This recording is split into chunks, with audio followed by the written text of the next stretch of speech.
Tales of Herding Gods Episode 69.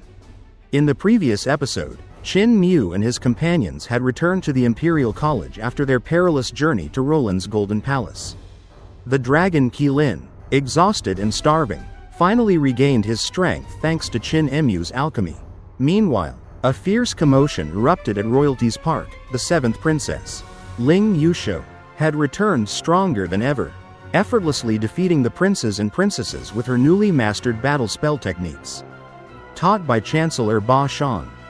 When Qin Mu appeared, Ling Yushu immediately stopped her duels and greeted him warmly. To the surprise of everyone watching, she brought him to meet her brother, Prince Ling Yushu, who thanked Qin Mu for saving his sister but quickly grew wary of him.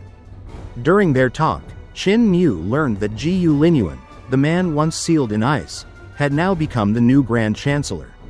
Ling Yushu advised Qin Mu to return the Junior Protector Sword to Gu Linuan to avoid conflict.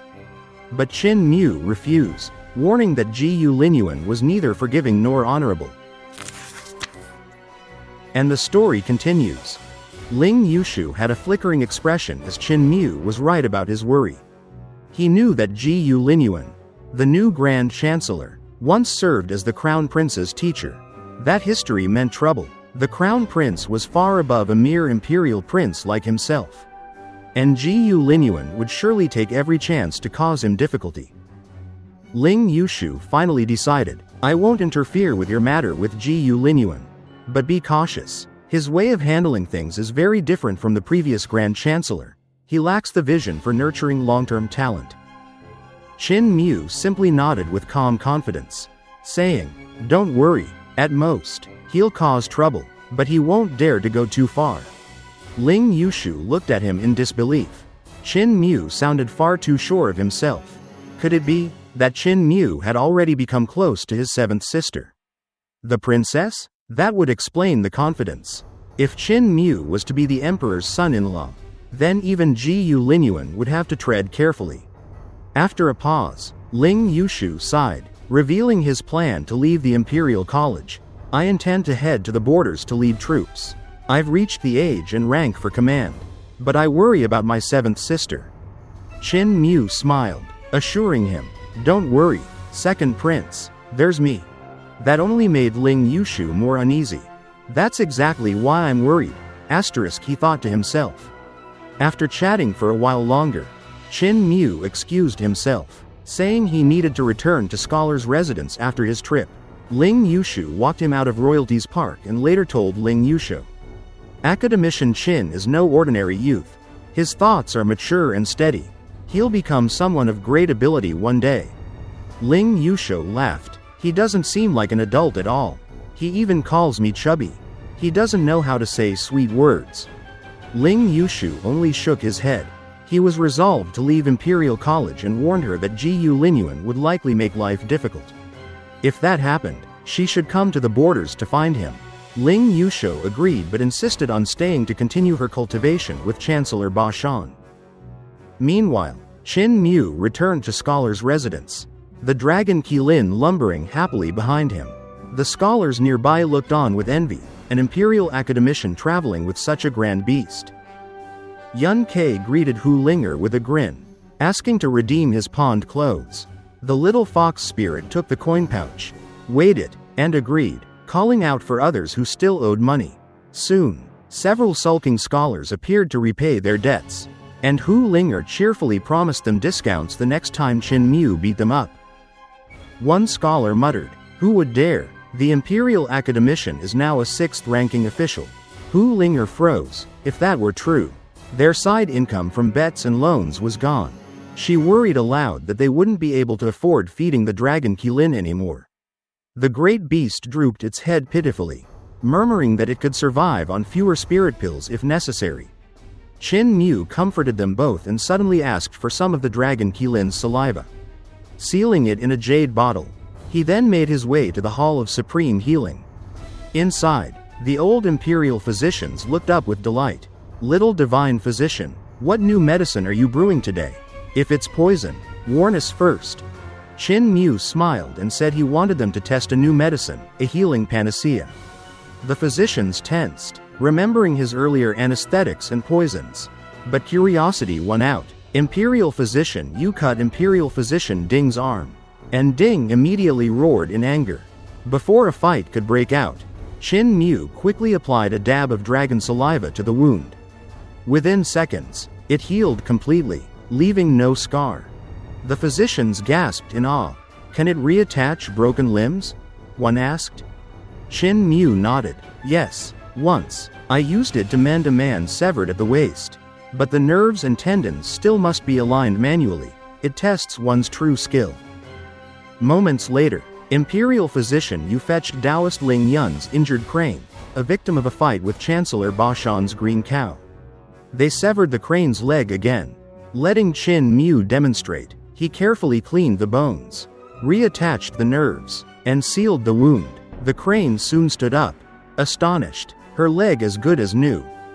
Taoist Ling Yun, who had rushed in angrily, was stunned. Seeing his crane healed, his resentment toward Qin Mu melted into gratitude.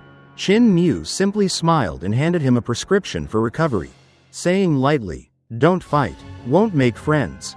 With Taoist Ling Yun gone, Qin Mu turned to the Imperial physicians and asked, "How much is this medicine worth?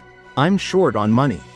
They estimated 10,000 great abundance coins per bottle, an incredible sum. Qin Mu was amazed at the fortune it could bring and decided to refine 1 bottle a day to sell through the Hall of Supreme Healing.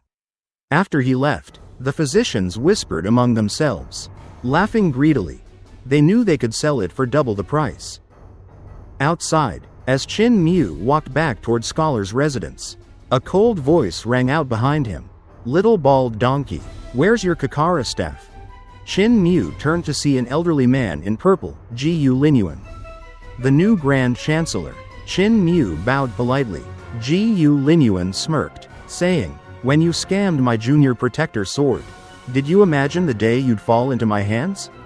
Qin Mu calmly replied, "What does Grand Chancellor mean?" Gu Linuan extended his hand. "Hand it over." "I never return the things I've scammed," Qin Mu said evenly. Gu Linuan's expression darkened. Dark energy surged around him, forming a towering devil god that warped the air. Yet Qin Mu didn't flinch. "I'm now a 6th-ranking Imperial academician appointed by the Emperor himself. If you harm me, His Majesty will execute your whole family." Gu Linuan's devil aura trembled with fury. "If I want to kill you," he hissed, "I don't have to do it myself." Qin Mu smiled. "And you still wouldn't dare." At that moment, a cold voice came from behind Gu Linuan. "If you touch my junior brother, there's no need for the Emperor to act. I'll execute your whole family myself." It was Chancellor Ba Shan, standing tall with his twin knives rattling on his back. His face was calm, his tone deadly. "Old Gu, you've been gone 200 years. Your skills are outdated. Shall I give you a lesson?" Gu Linuan laughed harshly and vanished into a swirl of devil chi. Retreating, his mocking voice echoed from afar. "You dare challenge me? Heaven Knife himself, is it?" A flash of knife chi streaked through the sky as Chancellor Ba Shan gave chase. Qin Mu sighed. He must be thrilled to find such a fight. "What a pity I can't keep up." He returned home, only for Hu Linger to call out, "Young master, we have a visitor." Inside the courtyard stood a tall, middle-aged man with his hands clasped behind his back. Qin Mu froze. It was the Eternal Peace Imperial Preceptor. The man turned to face him, his gaze sharp and curious. "The Sacred Cult Master of Heavenly Saint Cult," he said slowly. "Who would have thought he is the first Imperial academician of our Imperial College? How interesting." And that wraps up this episode. In this part, we saw how Qin Mu once again proved his composure and intelligence in the face of both political and personal challenges. Ling Yushu's concern about the newly appointed Grand Chancellor Gu Linuan was well-founded. Gu Linuan, once the teacher of the Crown Prince, now returned to power, carried resentment and ambition that promised nothing but trouble for those around him, especially for Qin Mu. Yet, instead of showing fear, Qin Mu remained unshaken. His quiet confidence hinted at his growing influence and perhaps unseen connections within the royal family.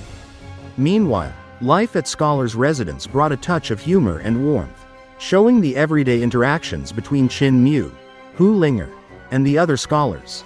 Even in these light moments, we saw how Qin Mu balanced his sharp wit with genuine kindness. But the real highlight came when he visited the Hall of Supreme Healing. There, his brilliance as a healer shone once again, using nothing more than dragon qilin saliva. He demonstrated a miraculous medicine capable of healing wounds and even reattaching limbs. His act left the imperial physicians astonished and reaffirmed his reputation as the little divine physician. However, peace was short-lived. Gu Linuan confronted Qin Mu, his arrogance and devilish aura threatening to overwhelm everything.